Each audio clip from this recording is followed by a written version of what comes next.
So I think we'll go ahead and get rocking and rolling here. Thank you so much for joining us this evening for the Swarthmore College QuestBridge webinar. It's a very, very special webinar. My name is Windsor Jordan. I'm a Senior Assistant Dean of Admissions and Director of Access and Equity at Swarthmore College, and I'm also an alum of the college as well, class 2007. We have a number of students that have joined us from our QuestBridge community here at Swarthmore that I'm going to share with you as well. Before I turn things over to them, I do want to provide some information about how tonight's going to work. First, I'm going to give kind of a brief overview, 30,000-foot view of what QuestBridge is all about. I'll talk about that really briefly. And I'll turn it over to our students here that have joined us and ask them a number of questions about their own QuestBridge experience in the QuestBridge community, going through that process, and about the QuestBridge community on our campus as well. And before we finish tonight, we'll of course get to your questions. And so we'll spend the last maybe 15 minutes or so answering your questions. To ask us questions about Swarthmore or about the QuestBridge application process, you can use the Q&A located right at the bottom of the screen. So hit that, you'll pop your questions in there, and we'll get to as many questions as we can tonight as we're moving through. But as we're talking today, please ask us questions. My colleague Yoko and Joe is also working behind the scenes as well, so she might pop into the Q&A, or you see her in the chat as well. So again, thank you so much for joining us. So quick overview for those folks who might be just learning about the QuestBridge process or are beginning to go through it. And the big thing to know is that QuestBridge is a national organization that's helped over 70,000 students find a college home. And they very much are focused on helping low-income students find their college home. One of the main tools they use to do that is the college match process, where they try to connect low-income students with a set of 42 college partner schools all over the country that are looking to bring in low-income students and high-achieving students into their college community. There's a couple it can be a confusing process to go through the QuestBridge application process, and we're here to try to give you some information about to help you folks understand and navigate that process. I'm going to share my screen because I want to show a quick timeline here. This can be found on the QuestBridge website as well, but I want to share it with folks to kind of see how the college match process works with QuestBridge. So for those high school seniors who are going through the QuestBridge process, means they're applying a lot earlier than applying to college would normally be. Students are sending in QuestBridge applications in late September. This year, the QuestBridge application was due on the 9th. What's really special about QuestBridge is that students are able to list up to 12 schools amongst the 42 college partner schools that they can match with. It means they're going to be connected to that institution and attend in the fall. And so you can list up to 12. Some students list one, some students list all 12. It really depends on what you want to do and who you find fit with amongst those 42 different college partners. And so students will sometimes be matched to an institution, and if a student is matched to an institution through the QuestBridge college match process, they receive what's called a full ride, full room, board tuition, all scholarships and grants from that institution. Certainly for a low-income student, it's a great way to be connected to a college that's going to serve you well in terms of providing a affordable way to go to college, but also provide you supports once you get to that college as well. Really great thing about QuestBridge, though, is that you can land at one of the college partners without having to go through the match process. There's lots of ways to be connected to the QuestBridge community. So one way is that you get matched to a college. Some students don't match to a college, and that's okay because they can still use their QuestBridge application that they this year got to QuestBridge on the 29th to apply early decision or regular decision to the other college partner schools if they choose to do so. So lots of students on our campus, some students on our campus came through the college match. They were matched to Swarthmore College. Lots of other students just used their QuestBridge application to apply to Swarthmore by our early decision deadline or regular decision deadline and are walking around on campus right now. So just because you don't match with an institution you want to match with, it never means your QuestBridge application process is over. You can still apply to schools, college partner schools after that period as well. So this timeline can be found again on the QuestBridge website. October 15th is the next upcoming important deadline for QuestBridge applicants. That's the deadline for get your match list to QuestBridge. That's an important deadline coming up. Remember, of course, if you don't match, that's okay. There's lots of ways to become a part of one of the 42 college partners, even if you don't match. So this is an important timeline to keep in mind. I'm going to stop sharing my screen, and I want to turn it over to our guests that are with us today, the people you came to hear from about the QuestBridge process and their experience at Swarthmore. And I'm going to ask them to kind of introduce themselves one by one and think about a couple questions as you're introducing themselves. Obviously, tell us about who you are and what you're doing here at Swarthmore. But I'm going to also ask them to give a little about their QuestBridge experience overall, how they went about their search process of finding QuestBridge and finding the schools they were thinking about, and any advice they have for folks that are just entering this QuestBridge process. And I'll start with Bing. Sure, thank you for that introduction. So my name is Bing. I'm currently a senior at Swarthmore studying economics and Chinese. And I think I'll address maybe the first question about how my search process went. So originally I had tried to visit as many colleges as I could. At the time, I was constrained by either finances or just time. Obviously, that may be difficult for students now. And I actually think that that may be more equitable because now you can attend info sessions, tours, specifically for students through online platforms. So I think this kind of goes into my advice for students now in terms of this process is to really take advantage of your online offerings now that there is more resources and time put into these online resources because everyone can't be in person. I would really encourage you to learn as much about the colleges that you're looking into. In my process, I had spent a lot of time just going through info sessions, asking about friends that were able to visit about how their experiences were. I think one thing that was really important to me that I thought about was the size of the school and the culture that I was looking for. I came from a high school with about 80 students in my graduating class.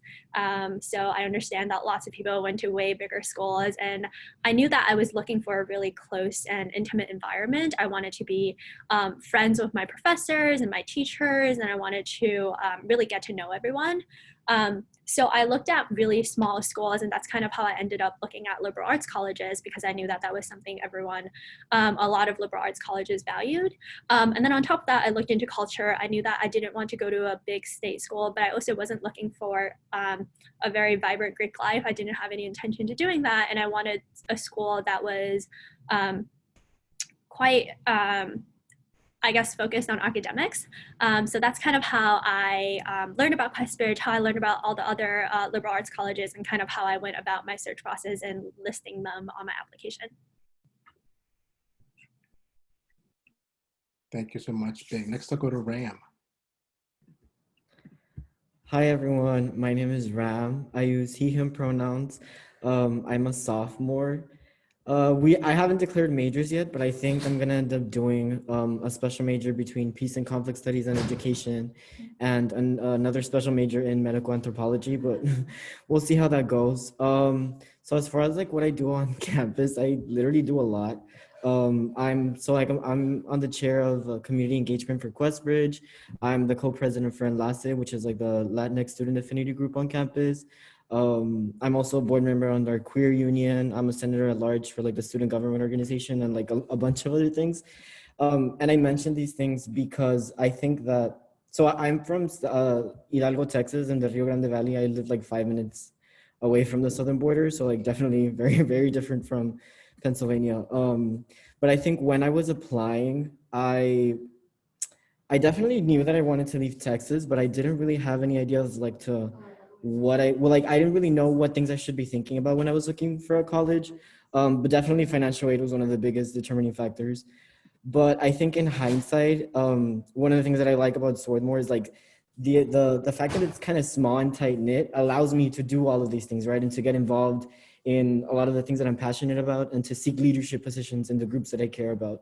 And from what I've heard from my other friends, like they don't have that same experiences at bigger schools. So I think my advice would be just to think about, first of all, like whether you want to be like in a big city or like not in a big city or maybe somewhere in between, and also thinking about the size of the college. I think that that's one of the most important things that you have to keep in mind. So yeah.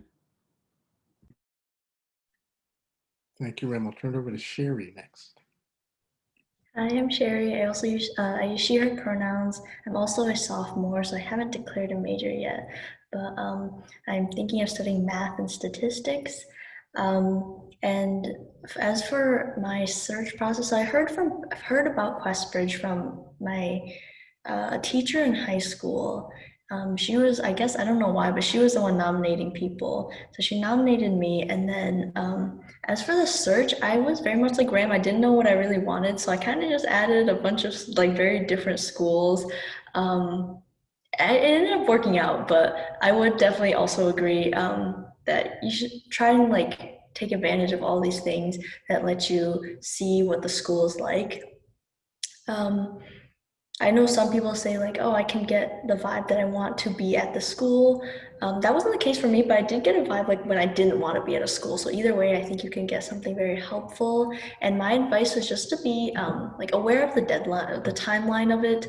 I was very much like, oh, that's in a month, I'll have time. And then it was like the week before, and I was like, that is not enough time. So that would be my advice.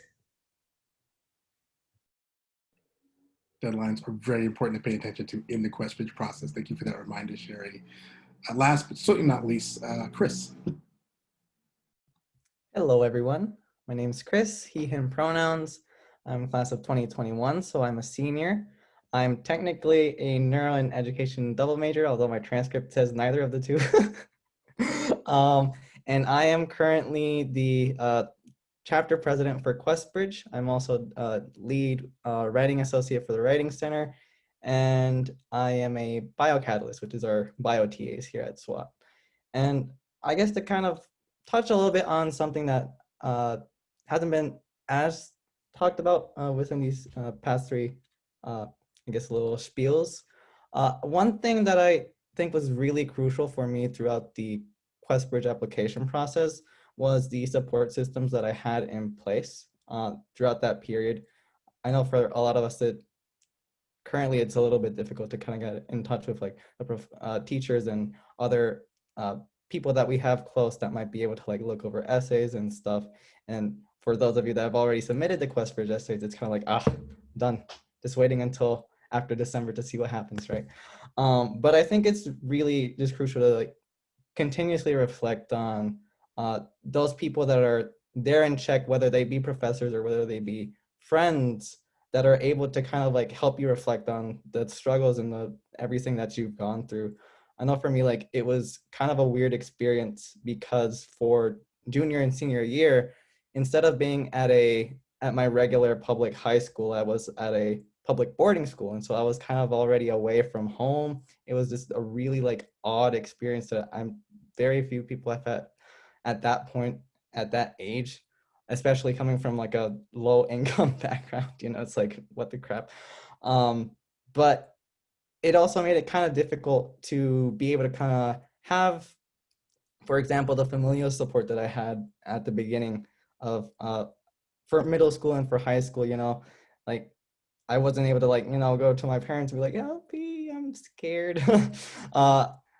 It was more of like, you know, I had to like do a phone call and then kind of like, you know, have support from my friends that were kind of around on hall, and just kind of like, it was very stressful, you know, just like not being sure of exactly what was going to happen at that point. Like, at least in that environment, it was a little bit like draining on my mental health, which is a little concerning like that early on in high school. But at the same time, like I wanted to like keep pushing forward. I wanted to like make my parents proud. I wanted to like be in a position where I could like, you know, say I'm going to college and like all these opportunities are opening up to me. So like make sure that like throughout the process that you're kind of reflecting on that, relying on lots of people and not just kind of like keeping to yourself, because like you don't want that to like drain you and like have you like kind of miss out on the amazing things that you can be doing by, you know, just like putting in the effort for this like stretch of time. So yeah, that's what I have for y'all. Thank you, Chris. That's another great piece of advice. You're not doing this alone. Ask for help when you need it. So a couple more questions for our panelists here. And I want you all each to kind of talk about particularly your QuestBridge experience, whether you're a match or whether you're not matched, if you feel comfortable disclosing that. Talk about kind of what your steps were going through the QuestBridge process. If you were going through the match process, how did you select schools you were thinking about matching with? What did that process look? And again, we'll start with Bing and we'll go around again. Yeah, I think my match process was very stressful. I'm sure it is for everyone at this time. I remember ranking colleges was something that I really struggled with. I knew that I wanted to go to probably liberal arts college, but there are so many liberal arts colleges out there. And I think this is a time that you really have to reflect between now and the deadline to think about what you really want. I think when I was ranking, I was drawn a lot by prestige. I think a lot of us are. I come from a very traditional Chinese family. So we really wanted an Ivy League name in our family. And I think that a lot of students are drawn by those same questions, whether it be by your parents or your advisors. And I think this is the most important time for you to reflect on what you want. I ended up, I'm at Swarthmore, not an Ivy League, but I love my time here. I love this college, and I think I made the best decision for myself. But I think you have to really be honest with yourself and asking, do I want to go to Princeton because it has a name, or because there are specific programs that I can talk about, and because there are specific professors that I want to meet and learn from? I think that is probably the most difficult process for anyone, partly because you don't know the schools that well.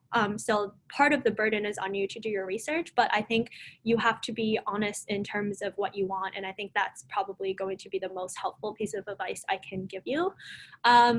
Some other things that I think students maybe wouldn't have the time to look into but should think about is the resources they provide for low-income students. I think this is hard to find, but now that we're here, I can tell you a little bit about what Swarthmore does. We have an emergency fund for low-income students that I think is incredibly valuable. So if you're able to find out information like that at the colleges that you're looking at, that is, I think, incredible and valuable information. The other thing is I'm currently an associate at the Lang Center for Civic and Social Responsibility. I'm the economic development associate there. And one of the things we do every summer is to make sure that we have funding available for students that want to pursue a summer internship. We understand that there are a lot of financial strains on students, especially for students that want to work at NGOs or with social missions that aren't able to get paid opportunities. So you want to make sure you're looking at a school that can fund you to really work at a place that you want to be at without feeling the financial burdens. So I think that QuestBridge and Swarthmore really have infrastructure and organizations in place that can support you. But I think you really have to do the research in the other colleges to see if they can support you in this way, because I think that will be one of the most important kind of programming to your experience at a college as a low-income student. I think that really determines the support you need, not just financial, but also emotional. Thank you, Bing. Always good to pay attention to what resources are at the school you're going to be thinking about applying to. Ram, you want to tell us about your process? Yeah, so I actually had never heard about Swarthmore or QuestBridge until like my junior year of high school. And so I actually didn't do the match. I did regular decision because I think like how Bing had mentioned, like the whole like Ivy League thing. I was dead set on like a specific Ivy League, and I was like, but it wasn't a like a QuestBridge partner. So I was doing early action to like that Ivy League, and I ended up not doing the match because like you can't do both at the same time. And so I think like one of the big things for me that kind of like made me realize that Swarthmore was like the one for me. When I was a junior, the summer after my junior year of high school, I was in this like college access like online program, and my online college counselor had a coworker that went to Swarthmore, and she told me like, oh, like you should go like apply to their fly-in program, like and you might like it, like because she told me based on like the things that I was passionate about, and so I ended up coming to Disco SWAT, and I remember I literally it was like honestly, it was meant to be. Like, I remember one of the panels that I went to when I was here, one of the professors was literally like, what did he say? He was like, you shouldn't go to an Ivy League for undergrad. Go to a smaller school first and then go to go to an Ivy League for like graduate school.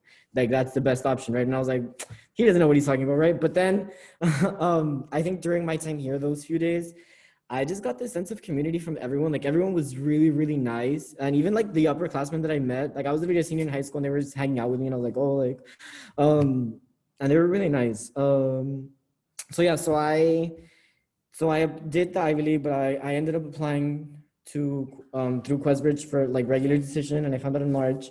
And then I still hadn't decided, but then when I came to like the accepted students weekend, that kind of like set it in stone for me. And I also want to uplift some of the stuff that being said. I think you also, one of the important things is looking at like the context of the school and like just what the environment is like.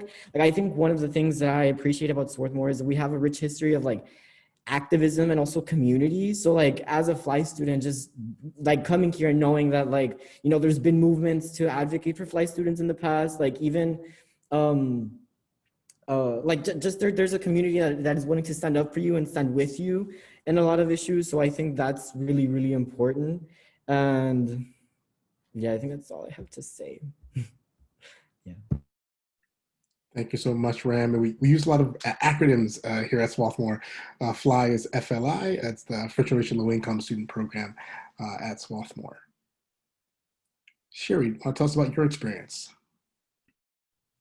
Yeah, so I actually did go through with the match process, and I ranked like 12 schools, and I was like being, and Ram said, very caught up in the big names. So that's like kind of all I ranked. I actually, it's kind of embarrassing, a little scary, but I did not rank Swarthmore in my 12. I actually applied through Swarthmore through the Common App.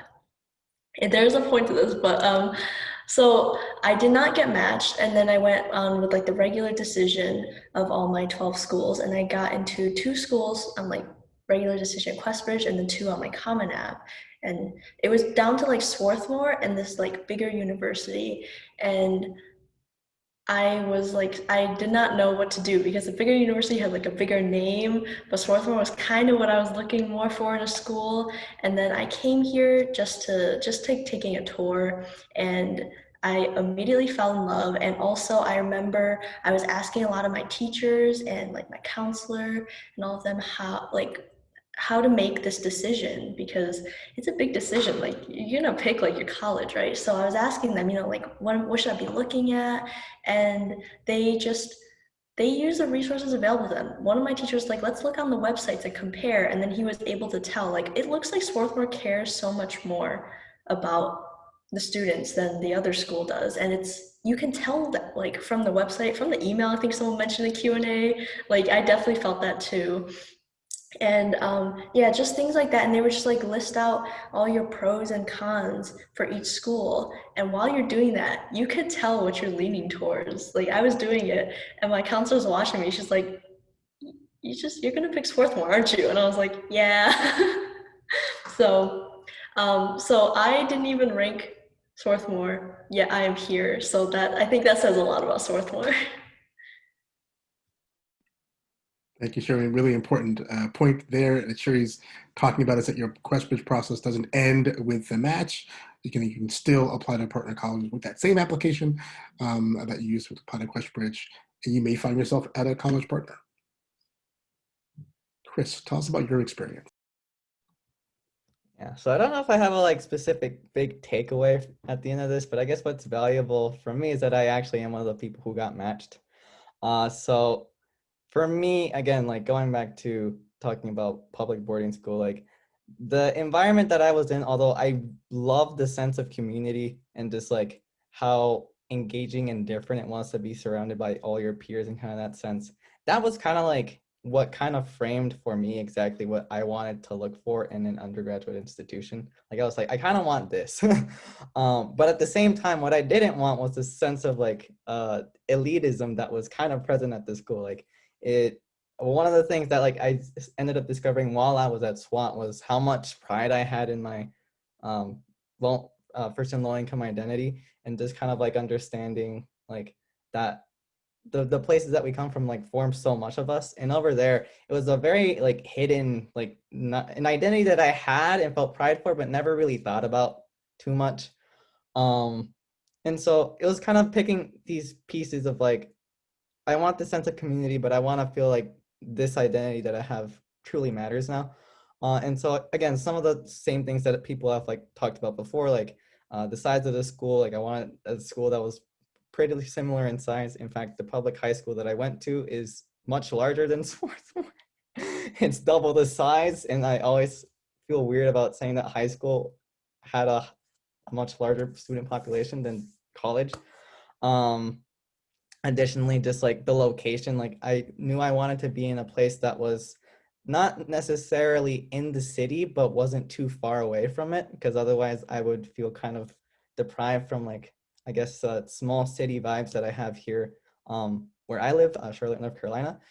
And yeah, just kind of like figuring out the schools that had that sort of combination. And it wasn't all like, you know, applying for liberal arts schools. Of course, I was also drawn to prestige, and I also ranked a couple of those Ivies where I was like, oh snap, if I got into these schools, like, okay, sure, why not? But I think what was kind of special about going through the match process and getting matched was that odd feeling of like, you didn't really choose the school you went to, although you did, you ranked it. It kind of chose you. That's kind of the feeling that I've had for these 4 years that I've been at SWAT. Because to be perfectly honest, it wasn't my top rank. I'm not gonna say where it was ranked. But I think what was really valuable is that I didn't do the full 12. I only did 6. Partially because I ran out of time, but partially because I knew that those were the schools that I wanted to go to. And so the other ones were kind of irrelevant. And so the weirdest part about when I learned that I got the match was that I was doing a program from this boarding school that allowed you to do research at one of the state schools. So this is kind of like a extra thing, almost like a class. And so I was doing psych research at Duke. And so I learned about my notification while I was at Duke. And it was a really weird, surreal feeling to just kind of like, you know, log onto the computer, check the notification, and just be like, oh snap, I'm done with the process. I can relax and just kind of enjoy the rest of senior year and just be done, just think about the future now. And just like that overwhelming feeling of satisfaction, like just really kind of hit like a barrel. I think like right after I left, I called my parents immediately, and like, it was such an overwhelming feeling. But yeah, again, I don't know if I have like a big takeaway from that, but I guess like, just like the whole match process, don't get discouraged if you don't end up getting matched, because again, as everyone else has kind of like talked about, like the school that is like right for you will find its way to you, whether that's like through a lot of like searching and a lot of like understanding what the right fit for you is, or if you're lucky in this case, it's kind of like having the school kind of pick you and be like, yeah, you're a right fit. In hindsight, I definitely like I thought that the match process was the right way to go, and I'm pretty happy with where I'm at. I am ready to graduate, but it's been really nice having all the like friends and support that I've had here throughout my time here at SWAT. Thank you so much, Chris. Again, I want to raise up, Chris, lots of important things I want to raise up that Chris, like you said, only ranked 6 schools. You don't have to fill all those 12 schools. Fill them with places you know and find find connection with when thinking about that rank list. One kind of final question for our panelists, and we'll turn it over to questions from you all. So please put those questions in the Q&A. We'll get to them. So I want to talk a little about your Swarthmore experience on campus and the QB community that we have here on campus, and what support that has given you all. What have y'all been doing in the QB community? What's going on? And again, maybe I'll switch up the order here. I'll start with Chris, and we'll go in reverse order for this last question. So tell us about the QuestBridge community here at Swarthmore, Chris. Yeah, so the QB community here has a very like strong familial sense. At least that's kind of like what we've tried to muster throughout these like past couple of years, that at least that I've been here. Just kind of like that like feeling of just like closeness is like super emphasized in a lot of the activities that are done here, to just kind of like elaborate on kind of a couple of things. Like, I guess some of the traditional events that kind of happen are like our welcome banquet. This year is more of just like a virtual thing. But usually we have like a huge like get together in one of the areas, usually like, well, I guess you don't know the spaces, but we have like a huge get together in like one of the spaces, order food and just like have everyone get together and like know all the different members in the chapter, and try to like start to like engage people so that they can stick around for some of the uh, uh, other events that we have.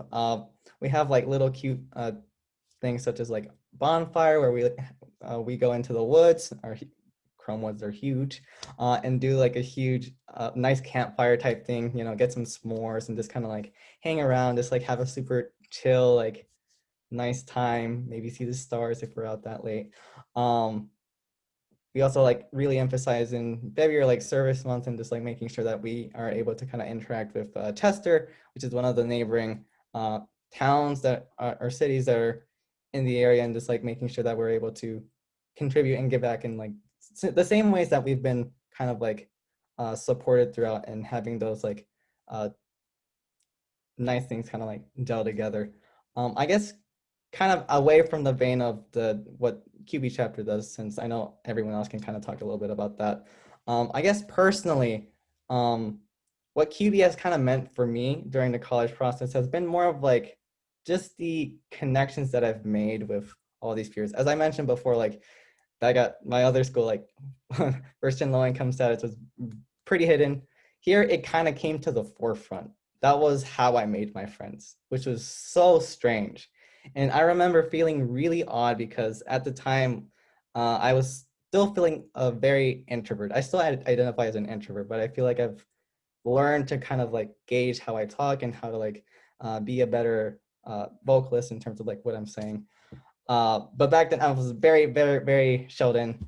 And it was insane to think, okay, when I was going back, when I was at this boarding school, like it took me a while to like really solidify my friends. Like I think maybe like 2 or 3 weeks where I just felt really like shy, and just like I had my roommates, but it was like a weird feeling. And then all of a sudden, as soon as like orientation goes through, like I already had like my squad of like what 10-ish people, and like at least like 2 or 3 of them of which like I was already super close with. It was such an odd feeling, and a lot of that was just because we could relate to just the what we had gone through, you know, like being really high achieving students, but at the same time like having these like unique struggles that really like defined who we were, and like how we were essentially trying to get to a place where we could support our families and uh, support our communities back at home. And so that was really powerful, and just a really key component of driving these like relationships that we were fostering. And I think like I speak for everyone in the QuestBridge community where when I say like that is like something crucial that like I think all of us value and all of us find a lot of strength in. So there's plenty of other stuff to talk about, but I'll leave it at that. Thank you, Chris. Sherry?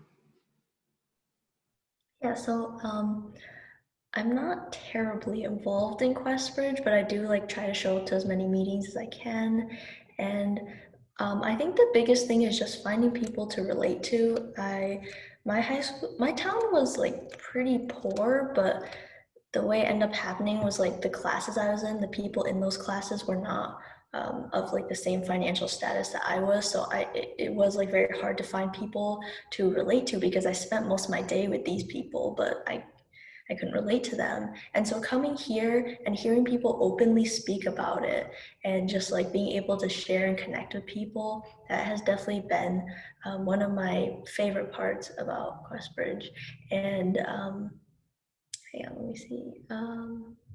Yeah, and I really enjoy the events we do. I remember specifically it shows like how they really think about people in the certain situations, right? Like last year, I did not go home for Thanksgiving because it was a little expensive and also just like wasn't enough time. And they QuestBridge had like a little dinner, and it was just so fun because it was actually like turkey and like Thanksgiving food or things you would normally eat at Thanksgiving. So it felt really nice to actually be able to do that because otherwise I'd just eat like dining hall food on Thanksgiving, which I wasn't really looking forward to. But yeah, those are my favorite things about QuestBridge and being part of the QuestBridge community here. Thank you, Sherry. Ram, I'm going to try to squeeze in a question on you as well.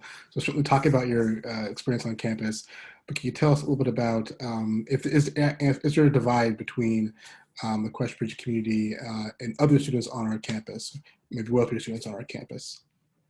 Yeah. Okay. Right before I address that, hold on. I'm just gonna show. So the event that Sherry was talking about, it's called Quest Giving, and I actually have a picture from last year. I don't know if wait can like does that can y'all see it? You can see it. That's very cute. Okay. So yeah, that was Quest Giving. It was pretty fun. So I guess I'll talk about like address the first question and then I'll talk about the one you asked me. So honestly, I think I want to echo like a lot of what everyone else said. I feel like I think the best part of it is definitely the community. Like I remember coming in and like move-ins, and I already knew people because we had already like connected over like the QuestBridge like Facebook groups, and we had followed each other on Instagram. So like coming in, it was it was already like off the bat. I already have friends, I already have people I knew, and I think that's definitely one of the best parts of it.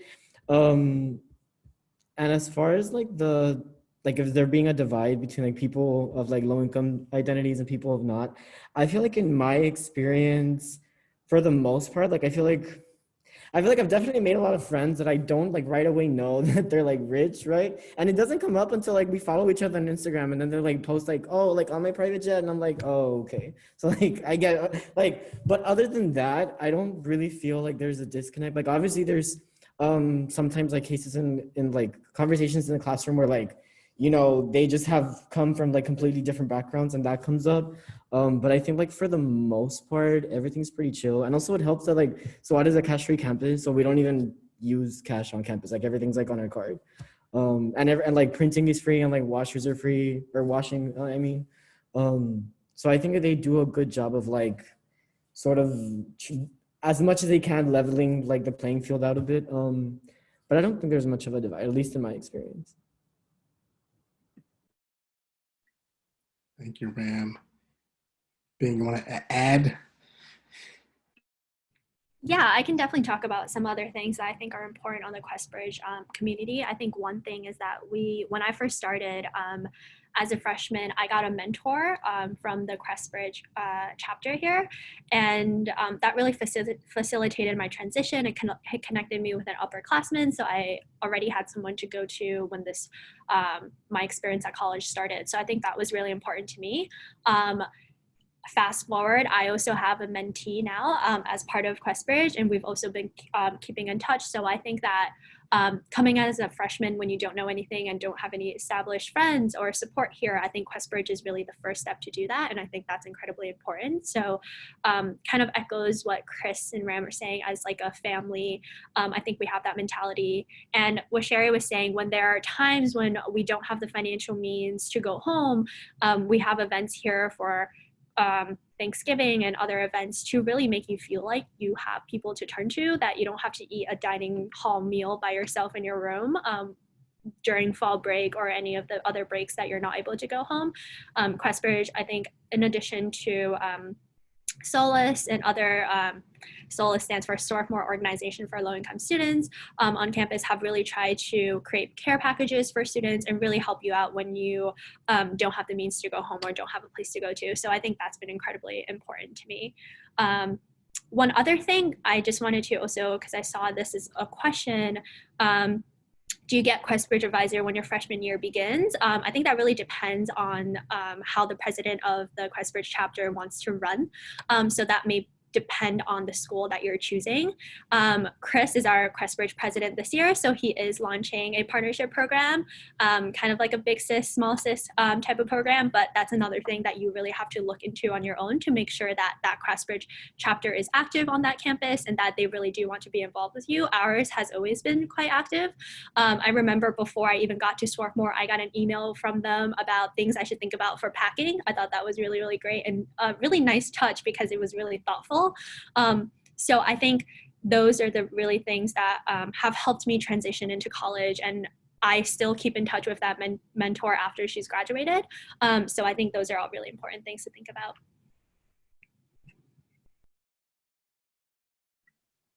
Excellent, y'all. Thank you so much for sharing. And we're going to move quickly to the questions we're getting in the chat. Answer some of these already, and some of written answers to these already as well. But the first question I see is asking, what is your favorite part about being at Swarthmore? Anyone can take that one. I think I'm gonna start on that one, and I want to start by saying something that I think, like, I know it now, but I feel like you should be thinking about that when you're applying. I think honestly, my favorite part is the amount of funding and resources that this school has.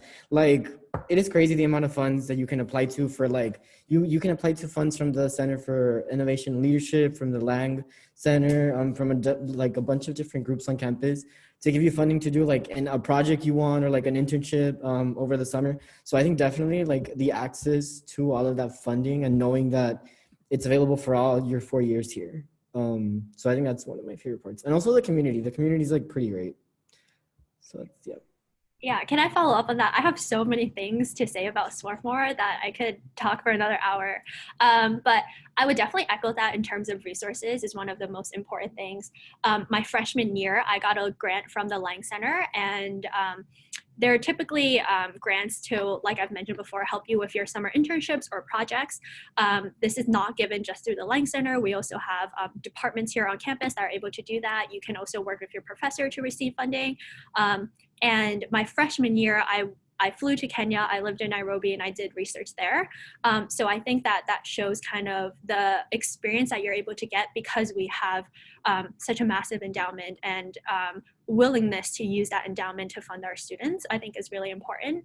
On top of that, I mentioned that I went to Nairobi, and this was working on a research project with a professor. So I've kind of talked about this earlier in terms of looking for a small school.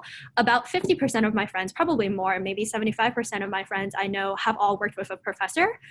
Because we're a small college, you don't have ever to compete with graduate students to access your professors and do research. And because we're so small, for example, our honors classes here, we typically have honors classes in our professor's house. It's 10 students, and you talk for 3 hours about material. So I can't stress enough the access you have to probably the smartest people that are super well connected within their fields or industries. I'm a senior now, so I'm desperately looking for a job in this economy, but my professors have been incredibly helpful in connecting me with people, writing recommendations. And if you're attending a lecture with 600 people, your professor cannot write you a good recommendation. That's just kind of how it is. At Swarthmore, if you're attending a class with 10 people, your professor will know you. They will email you if you're sick and they don't see you in class.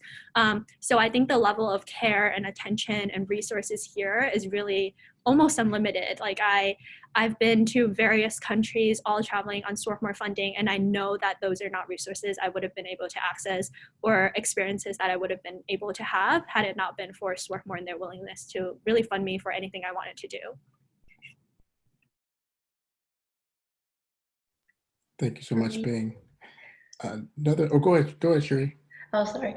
For me, it's like definitely the people, whether that be like the students, the faculty, the like professors, they're just all, it amazes me that I'm meeting so many cool people here every day. And there's people coming here that I'm going to meet that are really amazing and talented, and they're going to do things. So I'm just like astonished every day that I like know my friends that I have, and I'm close to the professors that I have. So that was going along with what being said, but yeah. Yeah, last thing I'll throw in, since everyone said kind of like my favorite things too, but one thing that hasn't been mentioned is the campus itself. It's an arboretum and it looks beautiful. I'm here stuck at home and I'm like, come on.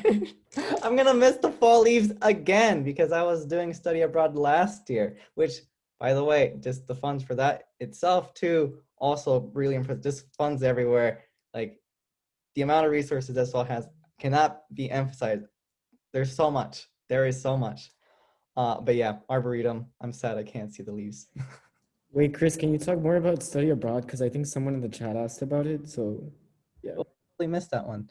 But yeah, I went abroad last year during fall semester. So it wasn't the semester that got cut off by COVID, unfortunately. But it went really well. I think what's kind of odd about my experience was that, again, because I'm being, at least from the position of like being a matched student, the tuition that would have gone towards funding that was already covered. So what I was more or less just concerned with was kind of saving up funds for just like regular things like food. And they do give you a supplemental kind of package that cover like what would be the meal plan. So you get like, depending on the program, but for me it was about I think 3,500 or something for just like food throughout the time that I was there. And I think for the most part, it was enough to kind of cover my time. And by the way, I went to Sydney, Australia, which was freaking amazing. Oh my God, I want to go back so badly. It was such an amazing experience. And so I think there are a couple of things that might be slightly annoying, like paperwork and just like making sure that you're keeping track of like the assignments that you have so you can like turn them in and transfer credits once you come back. But in general, I thought that it was such a kind of stress-free process. I think the one thing that kind of was like a little concerning was the visa application because I had never done that and it was pretty expensive, but again, emergency funding, that got covered. So again, just kind of like emphasizing the funds that SWAT has. But yeah, it really, I think, at least compared to other experiences that I've heard from people that studied abroad from other colleges, like it was just a very easy process to get through. I remember when I applied, like there was really there was no insecurities about like whether I'd be able to get into a certain school to like go study there. I just kind of applied on a whim and I was like, the next day I was like, oh, cool, I got it. So I think that's also like something very strong, just the connections that SWAT has to so many different parts of the world to go study. It's just really, really amazing. Thank you, Chris. I want to get to a couple more questions that are in our Q&A box. June is asking us to talk about, is talking about prestige during a college application a bad idea? So we're past our QB application deadline for this year, but there might be folks on this chat that are juniors right now or are thinking about this application for the coming year. What advice do you have about the application, which in terms of the QuestBridge application, what goes into that space, how to use that space well? I think I can take this one, or I'll start it. So I'm gonna assume that you're talking about like prestige, like when you're applying to like a prestigious college, like talking about the prestige of that college. I would advise against it. I feel like in my experience, most of the like admission events that I went to, they kind of emphasize that they wanted to see like what you would contribute, or like not necessarily like they want to see that you're not just applying there for the name, right? Like they want to see that you researched the school and that you're applying to a specific program because you feel like you're going to be a good fit to the program and you're going to like contribute to the program and the program is going to contribute to you. So I would advise, or like you can mention it, but I wouldn't like be like, oh, I want to apply to like let's say Harvard because you know like it's such a good school, like you know that's very vague and it just says like you're just applying because of the name. And I'm gonna answer some other one. What's the other one that I saw? Oh, the one that says like the Quest Advisor. So usually the Big Sib Little Sib program, Usually it's like a few weeks after classes start, because like the QuestBridge chapter board, they're the ones that are in charge of that. So like they have to get themselves together and organize. So it's usually like maybe 2 to 3 weeks into the school year when they do the whole Quest advisory one. So yeah. Yeah, I think I would like to add a little bit on that, on the prestige question. I definitely think it's a hard one to answer. I think one thing that you should do is really define what prestige means to you, if that's something you want to talk about in the application. If you care about healthcare and that school has the best healthcare professors, they're the experts on their field, they can teach you everything you need to know about healthcare and public policy in that realm, maybe that's why you want to go. And I think that's a completely valid reason. The prestige I was referencing before was more on the name of the college, kind of what Ram was saying in terms of like, did I want to go to Harvard because it's Harvard? I think in that sense, you really have to go deeper than why prestige, because Yale is also prestigious. You really have to talk about what you value and what you care about. I think in an application, they care about what the student they're selecting is. If you're not able to go a level deeper than that the school is famous or that they have really smart people, I think they would be reluctant to want to learn more about you because you're not willing to invest the time to learn more about them. So I think definitely do your research, understand kind of what prestige means, I think on a fundamental level before you can really talk about it in your application. Thank you so much, y'all.